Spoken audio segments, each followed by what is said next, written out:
Hello mga ka-Verboom! May nagtanong, ano daw po ba ang salitang anamnesis? Ang salitang anamnesis ay galing sa salitang Griego na ang ibig sabihin ay recalling, remembering, o recollecting. Ginagamit din ito sa larangan ng medisina. Ito ay ang pagkuha ng personal na medical history ng pasyente. Ang manggagamot ay nagtatanong tungkol sa kasulukuyan at nakaraang sakit, reklamo o karamdaman. Ang mga pasyente ay kailangan magbigay ng detalyadong salaysay ng kanilang karamdaman para madaling matukoy at mabigyan ng tamang lunas ang kanilang sakit. Oh, Father, gumagamit din pala sila, Doc, no? Ang medisina ng salitang Griego or Greek. At ang topic natin ngayon ay yung tinatawag na anamnesis. Yan po ang ating topic dito sa Verbum, ang salita sa buhay ko.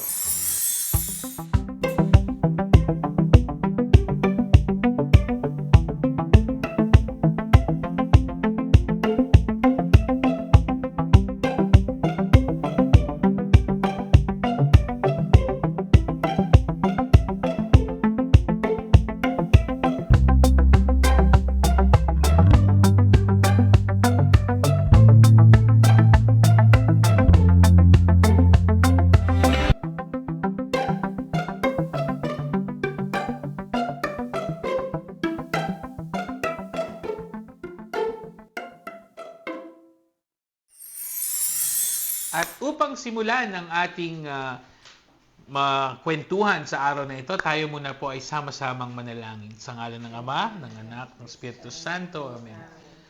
Ang naming makapangyarihan, kami po ay muli na namang natitipon sa iyong harapan upang aming pagnilayan ng iyong salita.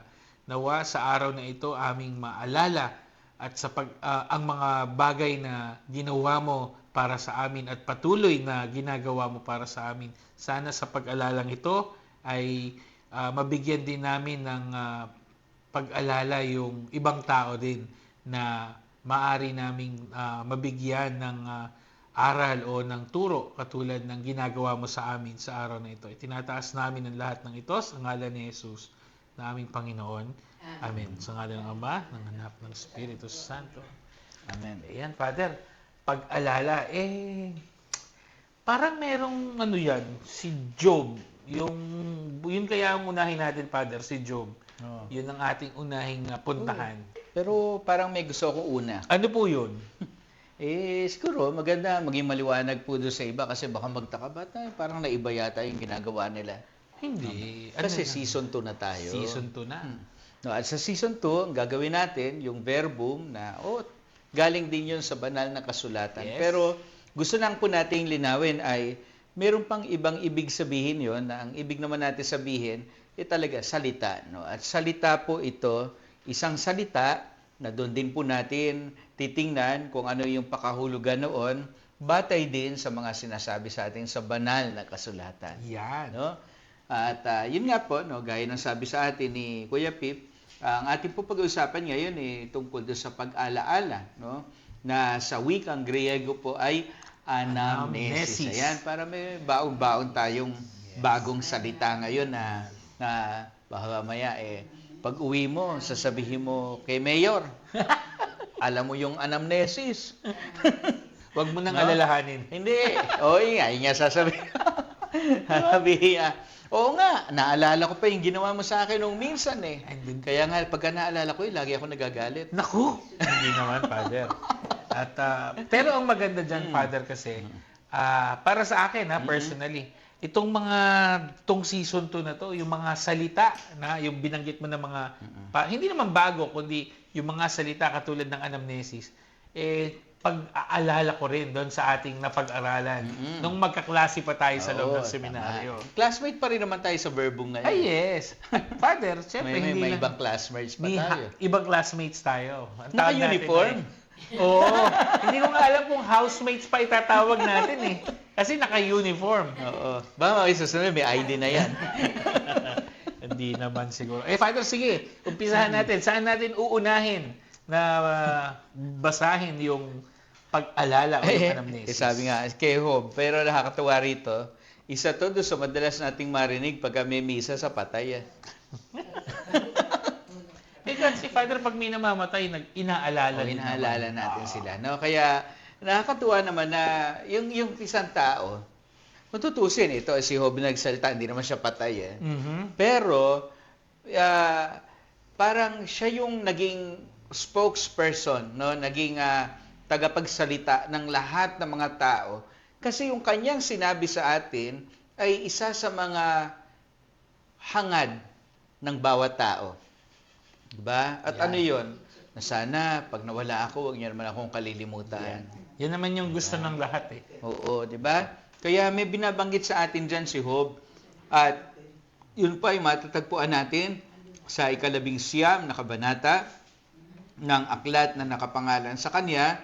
Babasahin po sa atin yung 23 hanggang 24 na talata. No? Babasa. Mike. Basahin po sa atin, Sister Remy. Ang mga salita ko sana'y maisulat at maitala sa isang buong aklat at maiukit sa bato itong mga sinabi ko upang habang panahoy mabasa ng mga tao. Ayan, mabasa ng mga tao. Kala ko sasabihin niya mabasa ng mga tao. At no, Father, no? Hindi naman mabasa, pero mabasa ng mga tao. Hindi kasi sabi naman kahit mabasa yun, okay lang. Bakit? Inukit na nga sa bato Hindi na mabubura yun. Panghabang panahon. Mahabang panahon pa, di ba?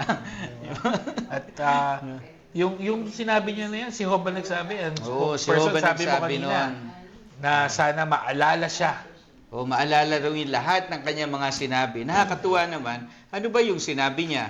Alam kong di natutulog ang aking tagapagligtas na sa akin magtatanggol pagdating noong wakas. Nakakatuwa na ang gusto niyang maalala, hindi naman tungkol sa kanyang sarili. Yes. Kundi kung papaano niya nakilala ang Panginoon na kanyang sinabi dun sa lahat ng kanyang mga kaharap. Yes. At yung pagkakakilala na yun, Father, yun yung gusto niyang umalingaw-ngaw o palaging maalala, no? Pagka sa habang panahon. Tama. Kaya doon natin maunawaan din, no? Kaya kakatuwa rin, no? Pag nagpunta tayo doon sa sementeryo, ba?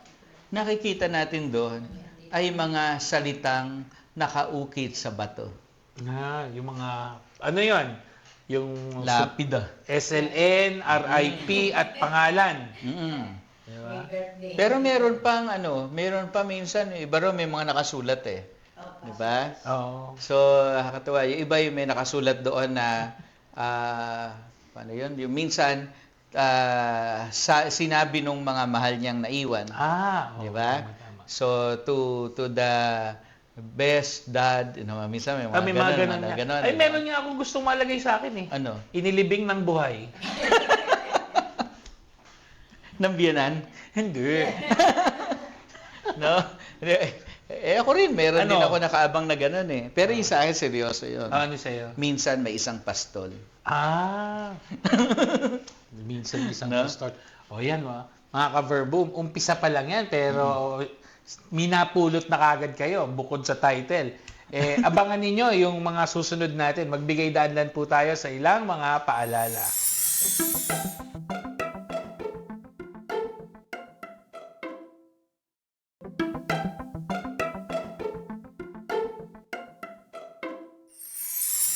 At nagbabalik po kami ni Father Jojo dito sa Verbum, ang salita sa buhay ko.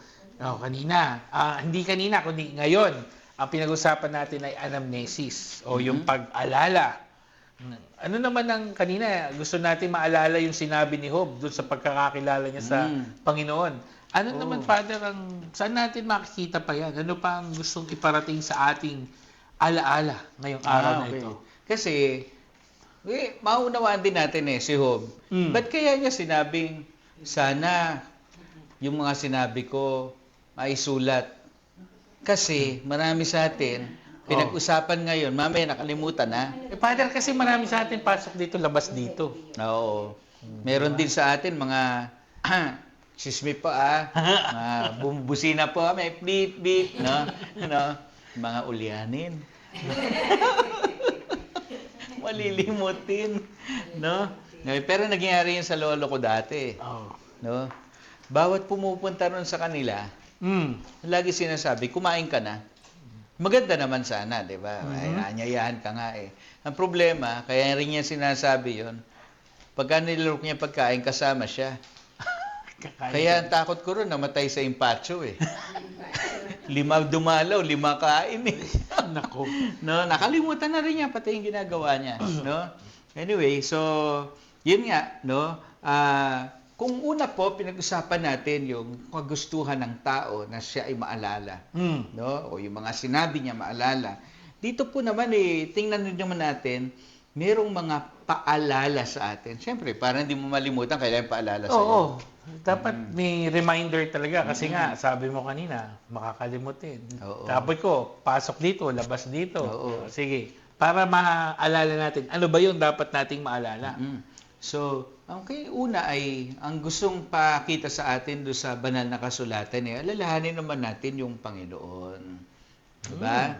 Yun nga lamang, no? Tingnan natin, paano bang ibig sabihin na pag-alala sa Panginoon? Meron pong tayong babasahin mula sa aklat ng Kawikaan, no? Makikita po natin 'yon sa 3 kabanata, no? 6 na talata. Bagamat doon po sa salin ngayon hindi siguro natin makita pero papaliwanin ko po mamaya. Basahin po si Eda. Mula sa aklat ng Kawikaan, kabanata 6, mula kabanata 3, talata 6. Sa lahat ng iyong gawain, siyang ay alalahanin, upang ikay patubayan sa iyong mga tatahakin. Ayan, no? Ang binabanggit po sa atin dito ay sa lahat daw ng gawain ay siya yung iyong sangguniin, no? Parang tanungin. Pero pagka tinignan po natin sa ibang salin, lalo po sa wikang Ingles, ang nakalagay po ay remember the Lord in everything you do. Parang gusto sabihin, meron kang gagawin. Kung kakalimutan si Lord, tanungin mo muna. Paalam ka, humingi ka ng payo, Totoo tama ba yan, yung gagawin Father. mo. Diba? Actually, Father, maganda yung binasa ni Sister Eda sa atin na reminder. Hindi maganda yung bumasa at hindi rin maganda yung pagkakabasa. Hindi, Maganda sabi lang ko, yung binasa. maganda yung binasa ni Sister Eda sa atin. Kasi po, mga ka-verbum, ano yan ito ay reminder na ang Panginoon na hindi lang natin dapat inaalala pagka may kailangan tayo, pag may problema tayo. Dapat sa lahat ng bagay. Kaya nga, yun sinabi, sa lahat ng panahon, sa lahat ng bagay na yung gagawin. Kaya pagka masaya ka, alalahanin mo si Lord. Pag nagising ka na wala kang problema, alalahanin mo si Lord. Kahit naman may nagising ka may problema Oo. Di ba? Minsan nga pagkadilat mo, Diyos ko. Di ba? Naalala mo kagad. Buti nga kung Diyos ko yung iba sabihin, nandiyan yung mangongolekta, umaga na. Di ba? Pagdilat yung mangongolekta kagad ang Di ba? Di ba? Yun nga, ang dami. Pero dito pinapakita sa atin, huwag kakalimutan po si Lord, ha? Yes. Diba? Huwag daw kalilimutan si Lord. Na tama po yun, no? Dapat sa lahat ng bagay, si Lord ang una. No? Lagi pong siya ang ating aalalahanin. No? So, ngayon, may sinasabi pa sa atin. Ito naman, no? Yung kanina, binibilinan tayo. Merong isang tao, yung pong gumawa ng isang awit doon sa aklat ng mga awit, no? Na sinasabi niya, eto, hindi mo na kailangan sabihan na alalahanin si Lord. Yes. Siya mismo nagsasabi, inaalala niya si Lord, no? At tingnan nga po natin doon sa aklat ng mga awit, 77 kabanata, no? 11 talata po yan. Basahin sa atin, Sister Marina. Kaya aking babalikan, gunitain ang ginawa, ang maraming ginawa mong tunay na kahanga-hanga. Ayan. Diba? At alam po ninyo, nakakatuwa yung ganito, na babalikan daw natin yung mga ginawa ng Panginoon na talaga namang kahanga-hanga. Yes. Isipin mo yun. Kasi, alam mo, kaya doon ang gagaling po yung tawag nating pananampalataya sa Kanya. Kasi, meron na tayong pagbabasihan. Di ba, napakahirap naman nung, sige nga, Alin po? sa atin. Nagkasundo tayo. Pupunta tayo sa ganong lugar. Ganitong araw, ganitong oras. Ganong oras, di ka dumating. Nag-intay ako, kahit sa ganong araw, di ka rin dumating. Okay. Siyempre, hindi na natuloy kung saan pupunta. No? Sumunod, ganon na naman. Sa palagay mo, pagkasusunod na nag-usap pa tayo, maniwala pa akong mangyayari yun. Di ba? Ibig sabihin, Hindi na. kaya tayo nagtitiwala na mangyayari yun. Kasi napatunayan na ni Lord ng mga nauna eh. Yes. Ginawa na niyang tulungan tayo, ginawa na niyang ibigay sa atin yung mga kailangan at higit pa doon, alam natin, gagawin niya ulit. Yes, totoo yan. Kaya nga kaninang umaga, Father, katulad ng ginawa na naman niya, ginising na naman niya tayo. Mm-mm. Oh, di ba? Binigyan niya naman tayo ng pagkakataon na magkwentuhan na ganito. Kaya totoo yun na si Lord nauna nang gumawa ng mga bagay na yan. Na dapat lang ay, sabi nga dun sa binasa natin sa atin ni Sister Martin, alalahanin ang ginawa ng Panginoon. Para alam natin, ginising niya tayo kahapon, ginising niya tayo kanina, gigisingin niya ulit tayo bukas. Yan. Diba? Ay, Father. Oo. Yung favorite mo ba? Meron ba siyang Gusto ko lang matanong. Yung favorite saint mo, si Saint Paul. Meron ba siya niyan? Meron siyang reminder. May binanggit sa atin dun sa sa isa sa mga sulat niya sa aklat sa sulat niya sa mga taga-Korinto. May binabanggit sa atin doon si San Pablo, pero yung nakasulat doon hango yun doon sa yung inaalala niya rito yung sinabi ng Panginoon nung tinatag ni Jesus yung huling hapunan, no? So ayun, madalas nating narinig yun. Tuwing misa. Nako. Gawin nyo Pagka ito. nagsabi, sinabi ba yon? Ay, naku po, baka tanong ninyo nga sarili nyo, naku, nagsisimba talaga kayo. No? No, ito'y laging binabanggit. Hindi po ito yung tipo nung kagaya ng mga pagbasa na napapalitan bawat simba. No? Ito po ay binabasa sa atin. Tingnan niya po ninyo, 11 kabanata ng unang sulat ni Apostol San Pablo sa mga taga-Korinto, 24 na talata po. At nang makapagpasalamat, ay hinati ito at kanyang sinabi, ito ang aking katawan na ibinibigay dahil sa inyo. Gawin ninyo ito sa pag-aalala sa akin. O yan, di ba? Pagka ba naman yan hindi nyo pa narinig na Ano yan? natatandaan. Palaging hindi yan Father, yan yung reminder na palaging tuwing magsisimba, kung magpe-pay attention tayo sa pagsisimba, laging binabanggit ng pari. At sinasabi niya sa atin, gagawin daw natin yon para maalala siya. Yes. Siyempre, nakita mo, naghati ng tinapay si Padre. Si Lord nandyan. Di ba? So, kasi yun yung binili niya sa ating gawin para siya ay alalahanin. At Father, yung kabilang niyan, yung ginawa din niyang miracle na, di ba? Na gusto rin nating alalahanin na mula sa 5 tinapay, napakain niya yung marami. Tayo din, pag nagsisimba. Pinaghati-hati rin kasi tinapay. yung tinapay. Oh. So yan, kaya po pagka nagdiriwang tayo ng banal na misa, inaalaala natin ang Panginoon. Kung tutuusin, yung buong misa nga puno ng pag-alala Yes. No? Isipin niyo, pagkaraan po nung pagtatalaga ng katawan at dugo ng ating Panginoon, di ba? Sasabihin, pagbunyi pananampalataya, sabi si Kristo namatay. Pagkaraan nun, sasabihin lagi nung pare, di ba? Dahil na pag-ikalawang panalangin ng pagpupuri at pasalamat yung ginamit. Sasabihin, Ama, ginagawa namin ito bilang pag-alala sa pagkamatay at muling pagkabuhay ng iyong anak. Tapos, yung mga kasunod, gano'n na naman. Alalahanin mo ang iyong simbahang laganap sa buong daig. Alalahanin mo, may mga kapatid na yumao. Yeah, yan nga yung sasabihin ko. Pati yung mga namatay, nauna na sa kabilang buhay, inaalala rin. Naalala. Hindi natin tinatanggal talaga. Yan bahagi ng buhay natin bilang isang simbahan, yung umaalala.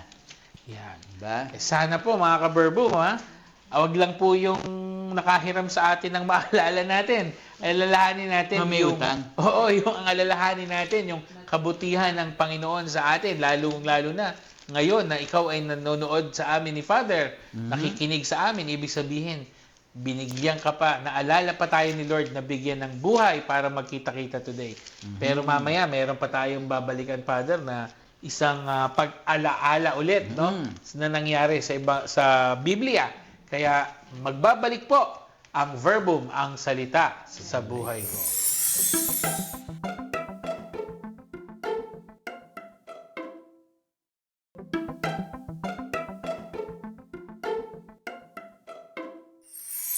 At nagbabalik po ang verbum, ang salita sa buhay ko. Kanina, binigay sa atin, alalahanin yung mga ang Panginoon, ginawa sa atin ng Panginoon. At all throughout our life, dapat inaalala natin. Ano naman, Father, ang isusunod natin na aalalahanin? Dito sa huling bahagi na ating pagninilay at pagkukwentuhan ito, ang magandang makita natin naman huwag tayong pumapatas ang Diyos. Kung tutuusin, siya nga yung higit na gumagawa nito Ang Diyos hindi nakakalimot sa atin, no? Inaalala niya tayong lagi.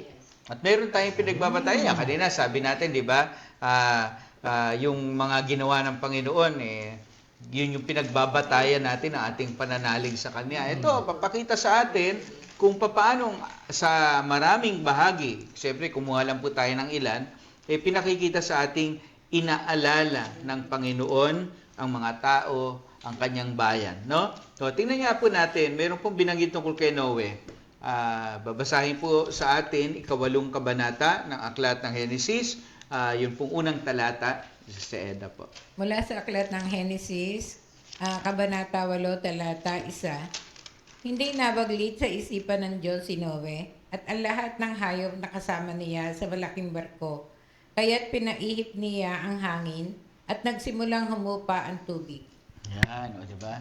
Sinabi sa atin yan, no? Na doon sa Baharaw, hindi niya kinaligtaan itong si Noe, kaya pinababa na niya yung baha. No? Kasi baka sabihin niya, baka miss na nila yung lupa. No, tingnan natin ikalawa. Meron pang binabanggit sa atin, doon naman sa kay Abraham to, no? Meron din nangyari rito Kaya sabi sa atin, inalala ng Panginoon si Abraham. 19 na kabanata naman, 29 na talata. Mr. Marina.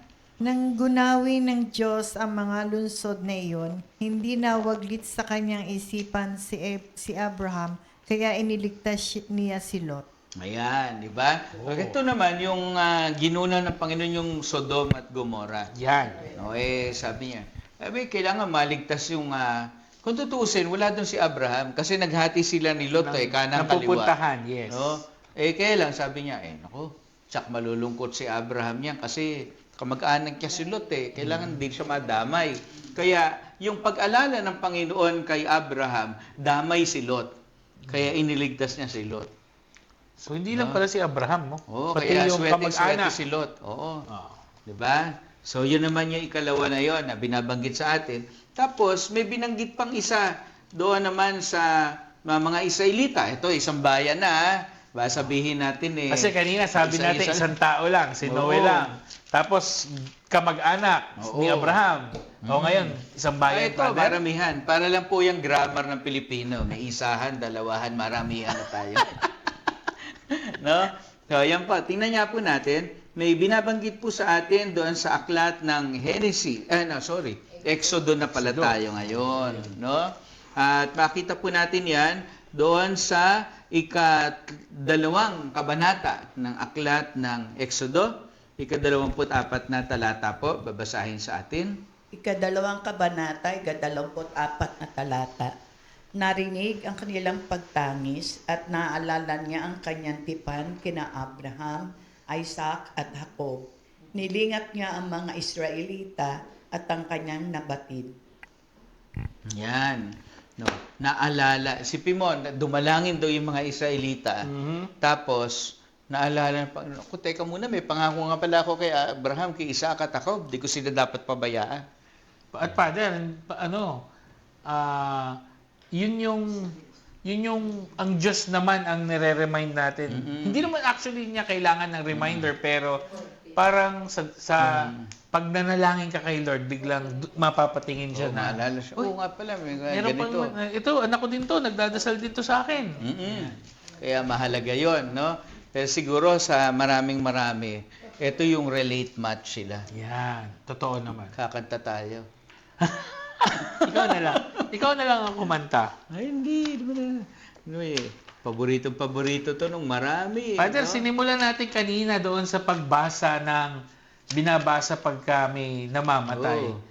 Ito naman, kinakanta pag may namamatay. Di ba? Ngayon, totoo po yan. Ano? So, tingnan nga po natin yung nakasulat dito sa 49 na kabanata ng aklat ni Propeta Isaias. Babasahin po sa atin 14 hanggang 16 na talata. Mula sa aklat ng Isaias, Kabanata 14, Kabanata 49, talata 14 hanggang 16. Ngunit ang sabi ng mga taga-Jerusalem, pinabayaan na tayo ng Panginoon, nakalimutan na niya tayo. Ang sagot ni Panginoon, malilimot kaya ng ina ang sarili niyang anak?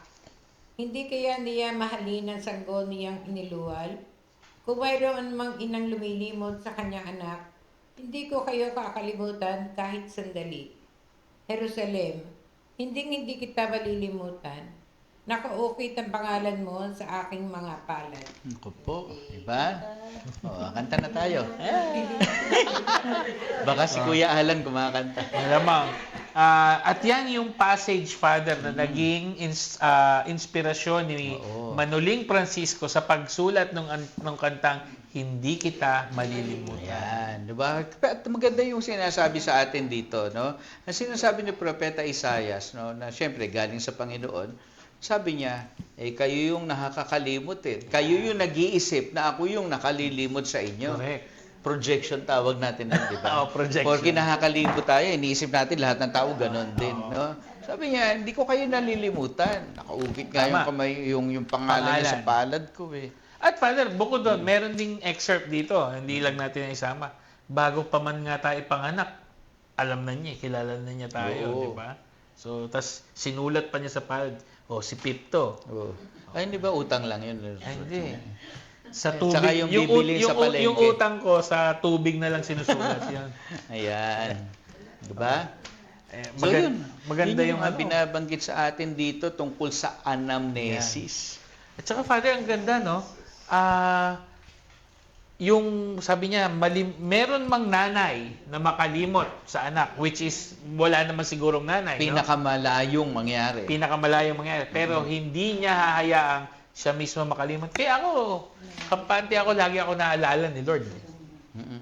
Totoo yan. No? Naalala tayo ni Lord, dapat alalahanin din natin siya lagi. Yes. No? At yan ang natutunan ko sa pagbabasa ng Bible, ng verbum. At yan din ang dapat na sana ay maibahagi ko sa inyo, no? Pag nagbabasa tayo ng Bible, lagi nating naaalala si Lord. Huwag kakalimutan yung salitang yan, ha? Anong keyword natin ngayon? Anamnesis. Yan. Naku, Father, nag-ring na ang bell natin. Alam mo, May paalala yan. Paalala, at sa totoo lang ay nakakabitin, pero wag po kayong mag-alala. Next week, meron pa naman tayong pagkikita. Pero for now, Father, baka na pwedeng makahingi ng final blessing. Okay. Yan ang huwag natin kalilimutan. Yung prayer, ang huwag kalilimutan. Sa ngalan ng Ama at ng Anak, ng Espiritu Santo. Amen. Maraming salamat, Panginoon, sa palagian mong pag-alaala sa amin. Maraming salamat dahil binigyan mo kami ng biyaya para kami ay makaalala ng mga bagay na nangyari sa amin upang maging batayan ng aming mga susunod pang gagawin, ng aming pananampalataya sa iyo, ng aming pagmamahal sa aming kapwa. Niling po namin na nawa ang iyong mga ginawa ay palagiang maging bahagi ng aming alaala. Pang ito rin ang higit na magpasigla sa amin sa mga susunod naming hakbangin sa buhay. Tinataas namin ang lahat ng ito sa pamamagitan ni Jesucristo ang aming Panginoon, ngayon at magpasawalang hanggan. Amen. Sumayin niyo ang Panginoon. At sumayin niyo rin. Pagpalain kayo ng ating mapagmahal at patihing Diyos, Ama at Anak at Espiritu Santo. Amen. Amen. At Father, maraming salamat. At syempre sa ating mga housemates na nakasama ngayong araw na ito, maraming salamat po sa inyo. At sa inyo din na mga nanonood sa kanilang tahanan. Sana po next week magkita-kita muli tayo dito sa Verbum, ang salita sa buhay ko.